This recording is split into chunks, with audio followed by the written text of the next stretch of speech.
একটি মাত্র format use করে ইচ্ছামতো ইনফর্মাল লেটার লেখা শিখব আজকের এই ভিডিওতে। অত্যন্ত হেল্পফুল একটি ভিডিও হবে সবার জন্য।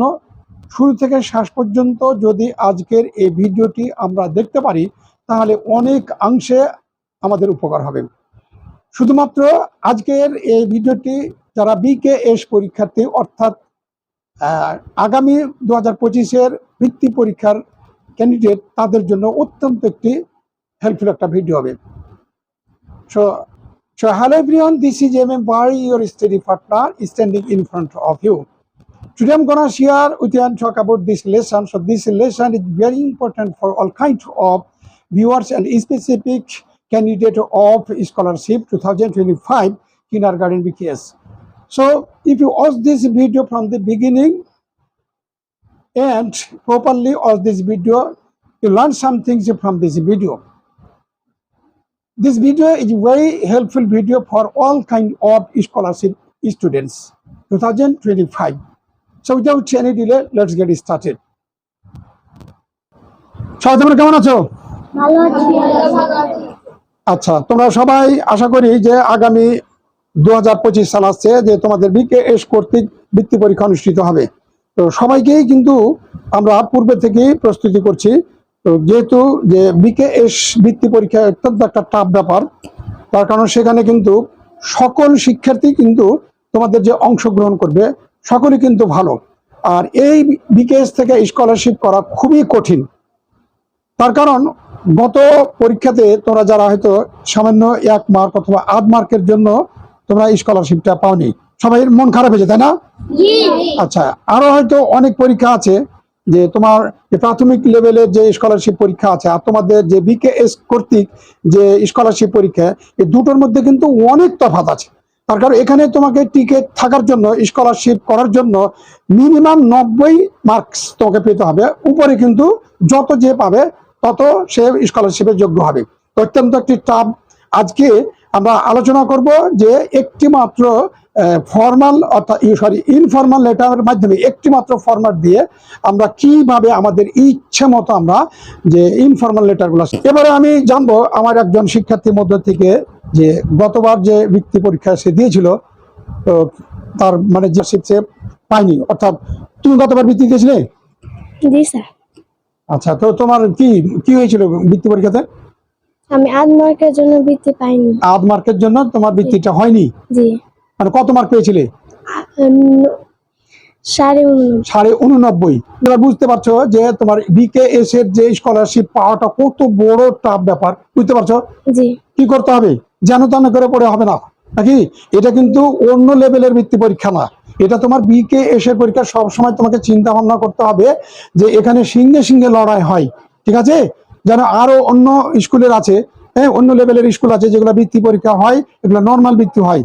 আর তাহলে তুই নিজে নিজে বুঝতে পারছো যে এত কিছু এত টাফ, 89.5 পাওয়ার পরও তোমার স্কলারশিপ হয়নি, তাহলে বুঝতে পারছো যে তোমাকে আরো কিভাবে পড়তে হবে, ঠিক আছে?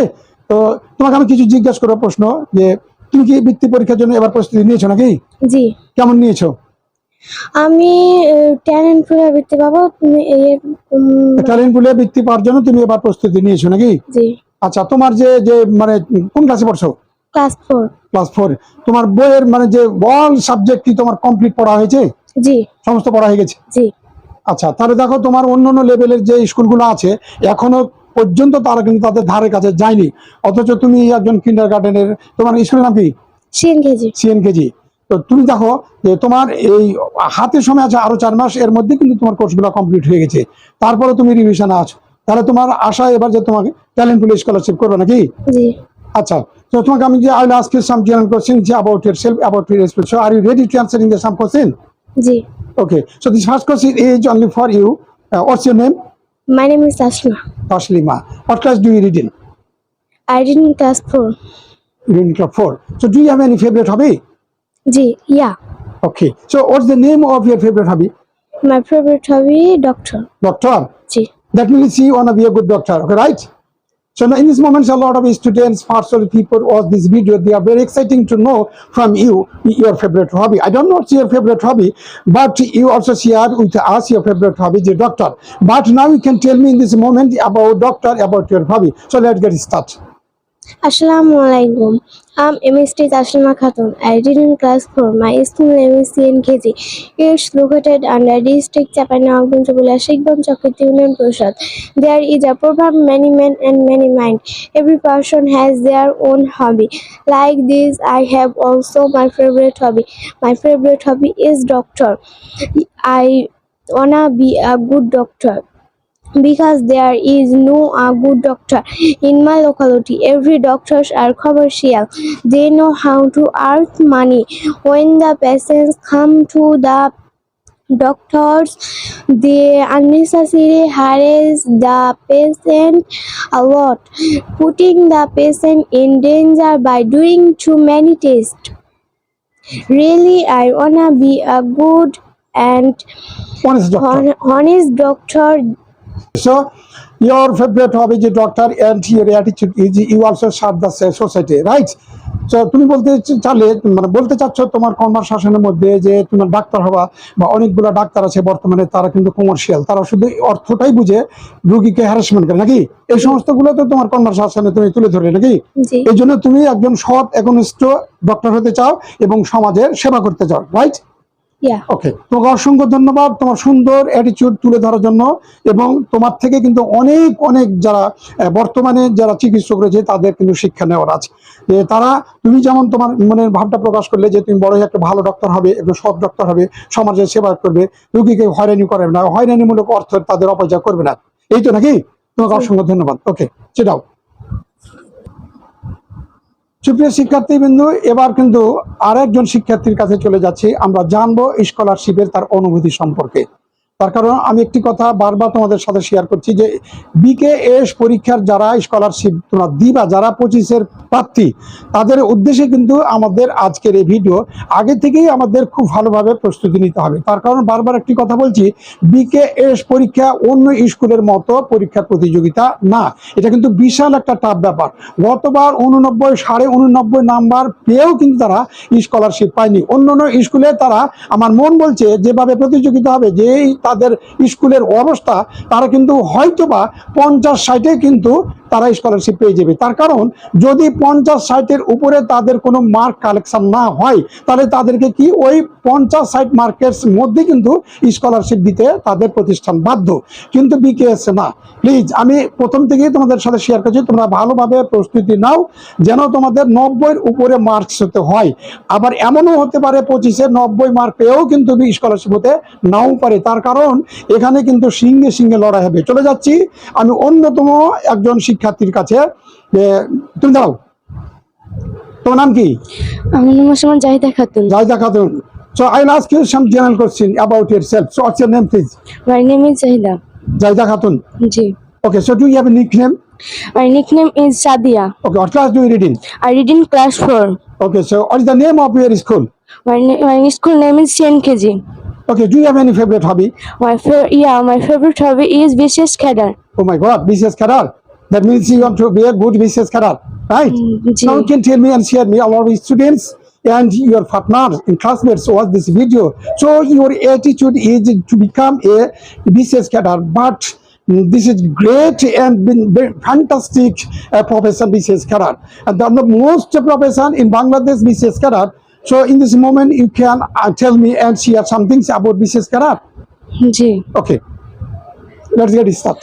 Assalamualaikum. I'm Mr. Jahida Khatun. I read in class 4. My school name is CNKG. It's located under district Chapanagund Jabula Shikban Chakiti Union Prashad. There is proverb many men and many men.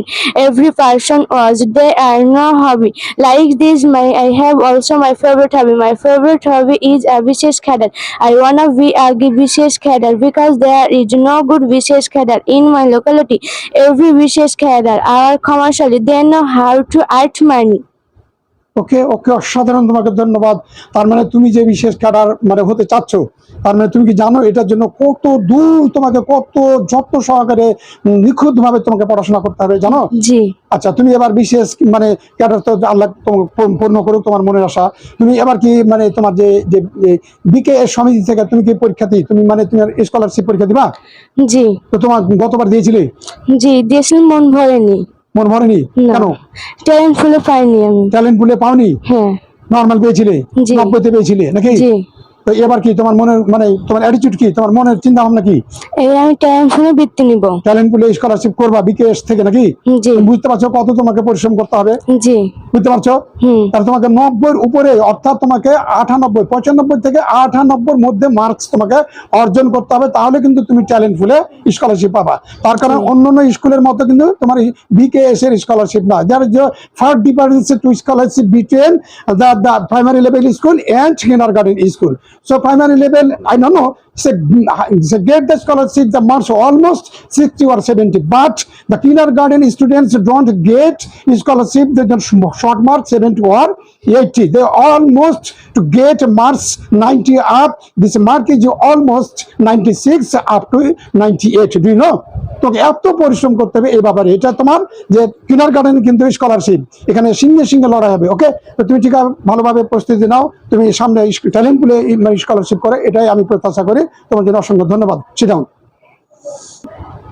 সুপ্রিয় শিক্ষার্থী, আজকে কিন্তু আমরা আজকের যে লিসনটা হবে, মূল আজকের যে লিসনটা, সেই লিসনটা হবে যে how to right informal letter 100 by own your voice, own your oiling. So only one format can you use and write a lot of letter, informal letter to your friend. So today our learning lesson is that. Okay, are you ready? আজকে আমরা শিখবো যে একটি মাত্র format দিয়ে আমরা কিভাবে নিজের ইচ্ছা মতো ইনফর্মাল লেটার, অর্থাৎ বন্ধুকে আমরা চিঠি লিখতে পারি। তো সবাই প্রস্তুত? তো চলো আজকে আমরা লিসনে চলে যাই। ওকে, বোর্ডের দিকে লক্ষ্য করো, এখানে আমি কিন্তু একটা ফরম্যাট তোমাদের লিখে রেখেছি, তোমরা দেখতে পাচ্ছ? আচ্ছা, এই ফরম্যাট দিয়ে যে only on format use in this letter, we can write a lot of informal letter to your friend, right? হ্যাঁ, আমরা কিন্তু কি আজকে একটি মাত্র ফরম্যাট ব্যবহার করব। এই ফরম্যাট দিয়ে যত আমাদের লেটার, নিজের ইচ্ছা মতো যে ইনফর্মাল লেটার গুলো লেখা শিখবো। ঠিক আছে? আচ্ছা, তো এখানে দেখো আমি লিখে রেখেছি যে একটি মাত্র ফরম্যাট দিয়ে ইচ্ছা মতো চিঠি লেখার নিয়ম। আর এটা হচ্ছে কি preparation for BKS scholarship 2025 only for BKS students. তার কারণ বিকেএস এর পরীক্ষা মানে খুব করা হবে এবং প্রশ্নপত্র খুব করা হবে। এখন থেকে আমাদের কি সেই রকম ভাবে প্রস্তুতি নিতে হবে। যার কারণ যে তোমরা তো নিজের থেকে তোমাদের অভিমত ব্যক্ত করলে যে 90 পেয়েও কিন্তু তোমাদের স্কলারশিপ হয়েছিল কি হয়নি নাকি? তাহলে এবার কি করতে হবে? এবার প্রচুর পরিশ্রম করতে হবে। যার জন্য আমি তোমাদের পূর্বে কিন্তু তোমাদের 4 মাস সময় থাকতে কিন্তু সব কমপ্লিট করে দিয়েছি। এখন আমরা করবো কি, শুধু অ্যাপ্লাই করবো, রিভিশন করবো, পরীক্ষা নিব, প্রতি সপ্তাহে পরীক্ষা নিব। ওকে, আচ্ছা, তাহলে কি প্রথমে আমরা করবো কি, যে জায়গা থেকে তুমি চিঠিটা লিখবা, দেখতে পাচ্ছ এখানে শিবগঞ্জ, আমার এলাকার নাম কি শিবগঞ্জ, জেলার নাম কি, জেলার নাম চাঁপাইনবাবগঞ্জ, উপজেলা কি শিবগঞ্জ। এই অ্যাড্রেসটা তোমাকে লিখতে হবে, যে স্থান থেকে লিখবে অ্যাড্রেস লিখতে হবে, আর ডেটটা দিতে হবে। ডেটটা আমরা দিব কি, যেই তারিখে পরীক্ষাটা হবে ওই তারিখে আমরা ডেটটা দিয়ে দেবো। ক্লিয়ার? বুঝতে পারছি? অন্য ডেট দেওয়া যাবে না, পরীক্ষা যে তারিখে হবে ওই তারিখে ডেটটা দিব। ওকে, তারপরে দেখো ডেট দিলাম। তাহলে মাই ডিয়ার, যদি তোমার ওই লেটারের মধ্যে সাপোজ দিয়ে অথবা ইমাজিন অথবা যে কোনো একটা দিয়ে তোমার যে একটা শর্ত দিয়ে, ধরো তুমি তোমার নাম দিবে একটা, তোমার নাম হলো জেসমিন, ঠিক আছে, আর তোমার বন্ধুর নাম হলো কি জসিম, এরকম ধরনের একটা সাপোজ দেওয়া থাকবে। যদি এরকম নাম দেওয়া থাকে তাহলে নাম অনুযায়ী লিখতে হবে, আর যদি না দেওয়া থাকে তাহলে তোমাদের ইচ্ছা মতো লিখতে পারবা। বুঝতে পেরেছি কথাটা? বুঝতে পেরেছি? তাহলে এখানে আমি ধরো আমার নাম দেওয়া নাই, মাই ডিয়ার, এখানে আমি একটা নাম দিয়ে দিলাম, মাই ডিয়ার কি জেসমিন, মাই ডিয়ার জেসমিন আমি নাম দিয়ে দিলাম। তার প্রথম আমি কি টেক মাই লাভ, আমার ভালোবাসনীয় বন্ধুকে লিখছি। ঠিক আছে, যে hope that you are well by the grace of all Allah, যে আল্লাহর রহমতে আশা করি তুমি ভালো আছো। ঠিক আছে, তারপরে দেখো যে আমার so fine by the most merciful Allah, আমি মানে দয়াবান আল্লাহর অশেষ মেহেরবানিতে ভালো আছি। আচ্ছা, তারপর লিখবো কি যে I received your letter yesterday, আমি গতকাল তোমার চিঠি পেয়েছি। তারপর দেখো ইউ ওয়ান্টেড টু নো, তুমি জানতে চেয়েছো ইন ইউর লেটার, তোমার চিঠিতে অ্যাবাউট কি লিখেছি, যে লেটার অ্যাবাউট মাই, এইখানে ভালো করে দেখো, এইখানে অর্থাৎ এই যে গ্যাপটা আছে, এই গ্যাপটার মধ্যে যে চিঠিটা তোমার বন্ধুকে লিখতে বলবে, তোমার ওই চিঠিটা সুন্দর করে এই গ্যাপের মধ্যে লিখে দেবো। অ্যাবাউট মাই কি লেখা এখানকার ফেভারিট হবি। ওকে, তাহলে ফেভারিট হবি সম্পর্কে তোমাকে লিখতে বলছে। অথবা তোমাকে যদি বলা হয় পিকনিক, তাহলে আমরা পিকনিক লিখে দিলাম, ঠিক আছে। যদি এখানে তোমাকে বলা হয় যে টুরিস্ট টুরিস্ট টুরিস্ট ইটিসি অর্থাৎ ইত্যাদি, বিষয়টা বুঝতে পারলে কি করবো আমরা, যে এখানে কিন্তু আমাদের যা আছে এইটুকু আমরা মেইন মনে রাখতে হবে, যে যেই চিঠি আসুক সেই চিঠিতেই আমরা করবো কি এই অংশটুকু আমাদের মেইন, এইখানে আমরা চেঞ্জ করে দেবো।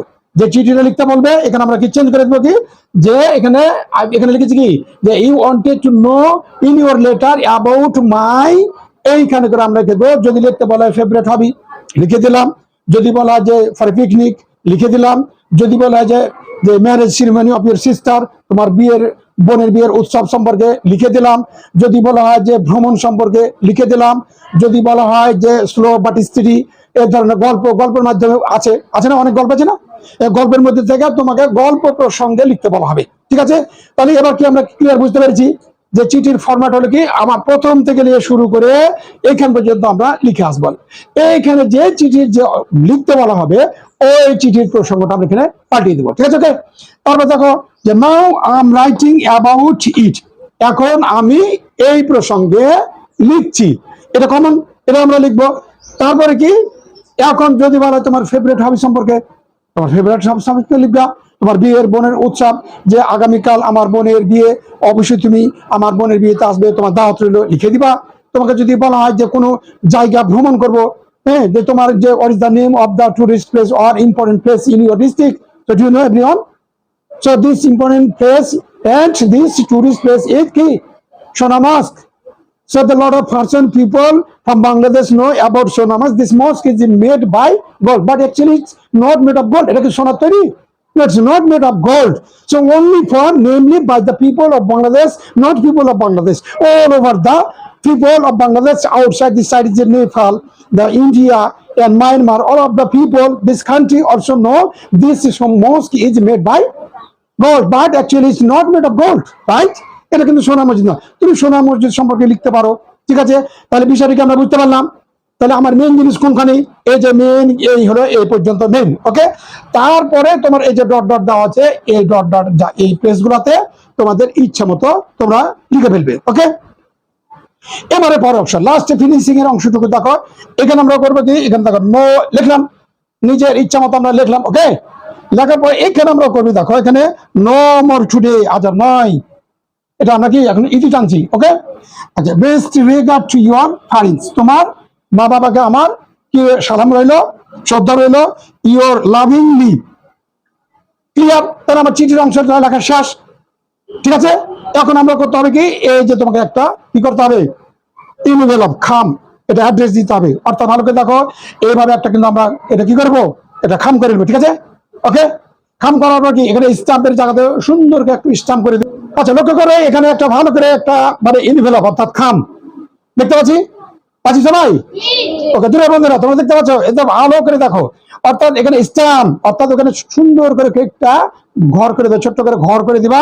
দেওয়ার পর ওখানে কি করবা, স্ট্যাম্প লিখে দিব। স্ট্যাম্প লেখার পর টু মানে কি, যার নিকট চিঠিটা তোমরা লিখছো, যে বন্ধুর নিকট চিঠিটা লিখছো ওর নাম লিখবো এখানে করে, যে কোনো একটা নাম দিবা।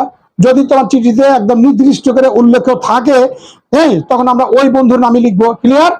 তারপরে কি ফ্রম মানে কি, তুমি চিঠি লিখছো তোমার নাম দিবা, ফ্রম তোমার নাম। তাহলে বিষয়টা ক্লিয়ার করতে পারছি। আচ্ছা, আবার একটু রিভিশন করলাম যে মূল বিষয়টা মাথায় রাখতে হবে, তোমার এই অংশটুকু এটা হলো কি তোমার ফরম্যাট, আবার নিচের অংশটুকু তোমার ফরম্যাট, আর এই মধ্যের অংশটুকু তোমার কি করতে হবে, এটাকে পরিবর্তন করতে হবে। তাহলে আমরা কি বুঝতে পারলাম, আশা করি তোমরা সবাই। আচ্ছা, আজকে যে আমরা একটা সাধারণ জিনিস শিখলাম, একটি only one format you can use and you can write a lot of informal letter to your friend, right. বুঝতে পেরেছি আমরা যে একটি মাত্র ফরম্যাট। এখন যদি তোমাকে লিখতে বলা হয় যে তোমার বার্ষিক ক্রীড়া প্রতিযোগিতার পুরস্কার বিতরণী করা হবে, তোমার বন্ধুকে একটা চিঠি লিখো। পারবো লিখতে? পারবো সবাই লিখতে? আমি তো শিখে ফেলেছি নাকি? তার কারণে হয়তো কি যে আমাদের এই ফরম্যাটটা সম্পর্কে জানা ছিল না, যার জন্য আমরা হয়তো পারতাম না। তার কারণে একটা চিঠির মার্কস কত? 10। তাহলে আমরা কি যদি আমরা আনকমন একটা ধরো, আনকমন একটা তোমার বন্ধুকে মানে চিঠি লিখতে মানে তোমার কোশ্চেনে চলে আসলো, এখন তোমরা ইনসিওর হও যে তোমরা কি লিখতে পারবা? তারপর সবাই লিখতে যে কোনো একটা আনকমন মনে করো তোমাকে একটা শর্ত দেখ, হ্যাঁ চিঠি দিয়ে দেখ, তাহলে ইনশাল্লাহ আমরা লিখতে পারবো। বন্ধুরা তোমরা কিন্তু আজকের এই ফরম্যাটটা ব্যবহার করবে এবং তোমরা চর্চা করবে। যেহেতু তোমরা যারা স্কলারশিপ পরীক্ষা দিবা বিকেএস থেকে, তারা এখন থেকে কিন্তু আমার এই চ্যানেলের সাথে যুক্ত থাকো। প্রতিদিন না হলেও সপ্তাহে একটি একটি করে তোমাদের যে রুলস গুলো আছে, হ্যাঁ সেই রুলস গুলো নিয়ে আলোচনা হবে এবং তোমরা যদি জড়িত থাকতে পারো আমার এই চ্যানেলের সাথে, অনেক অনেক অংশে তোমরা উপকৃত হবে। তো সুপ্রিয় শিক্ষার্থী বন্ধুরা, আজকে ছিল আমার এ পর্যন্ত ক্লাস, একটি ফরম্যাট দিয়ে আমরা কিভাবে অনেকগুলা নিজের ইচ্ছা মতো চিঠি লিখতে পারি। তো আগামীতে দেখা হচ্ছে তোমাদের সাথে আবারও দুর্দান্ত একটি ক্লাস নিয়ে, সেটি হচ্ছে ভার্ব কারেকশন। অর্থাৎ যে ভার্ব কারেকশনে অনেকগুলো রুলস আছে, সিম্পল ভাবে তোমাদের সেই রুলস গুলো শিখাবো। 4-5টি রুলস যদি তোমরা শিখো, তাহলে তোমরা অনায়াসে ভার্বের গ্যাপ গুলো তোমরা পূরণ করতে পারে। তো যাই হোক, বলার মাধ্যমে যদি ভুল ত্রুটি হয় ক্ষমা দৃষ্টির সুন্দরতে দেখবো। আর আগামী ক্লাস দেখার আমন্ত্রণ রইল সবাইকে। সেই ক্লাস দেখার জন্য সকলেরই সুস্থ কামনা ও মঙ্গল কামনা এবং দীর্ঘায়ু কামনা করে শেষ করছি আজকের এই ভিডিও। সবাইকে আমরা কি একটু টাটা দিয়ে দিই। ওকে, আল্লাহ হাফেজ।